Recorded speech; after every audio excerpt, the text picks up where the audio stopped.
think as I just said in the presentation, there's a huge opportunity for this profession being recognised in the top, but the capability to stay there is fundamental, and we will not succeed. And in fact, we'll lose that prominence at the top table if we don't have the capability built up within our profession. So the training courses, we talk about the skills, the non-procurement skills, the man management skills, the change management skills are all fundamental to our profession. We're no longer in a silo, so we have to recognise part of the general management activity, we're strategic, and therefore there's capability far outside traditional purchasing and supply techniques.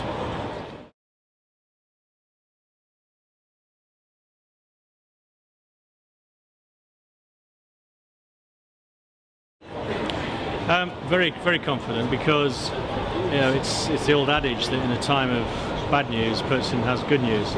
Because there's a recession, everyone's turning their attention to purchasing and supply. So the focus in UK government at the moment is purely because they see it as a way of reducing costs. In the long term, we have to ensure, as I said in the presentation, we sustain that. Therefore, it is fundamental that they see the cabinet, the business leaders, that procurement is more than just cost savings, and now is our chance to do that. So it's good, because in a recession purchasing always stands out, but we must not lose sight of the real value add we have as a profession, which is far out in addition to cost savings around the whole area of value add, better tools and techniques, sustainability, risk management, the whole entity of supply management that an organisation or an enterprise will face increasingly.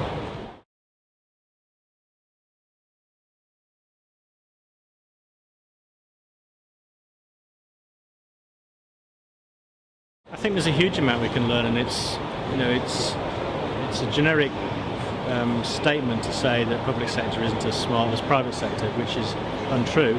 However, generally the capability levels tend to be higher in private sector purely because they focus more on it, and the penalty for not doing your job is you lose your job. And traditionally, in the last 20 years, the private sector's had a very, very strong focus on cost management. I think, having said that, the public sector's got areas of fantastic capability in procurement and supply. It's a difficult task, more difficult task in many ways, because they're hamstrung by regulations, they're hamstrung by how it looks in the social context as well as the economic context. Therefore, in many ways, it's a more complex type of procurement in public sector than private. So I think there's a great deal each can learn from each other. Private sector learning about complexity, because more and more, even in the private sector, you're going to get focus from environmental groups, you're going to get focus on risk that the public sector's had for many years. So more accountability will come in the private sector, therefore private sector purchasing should learn from public sector.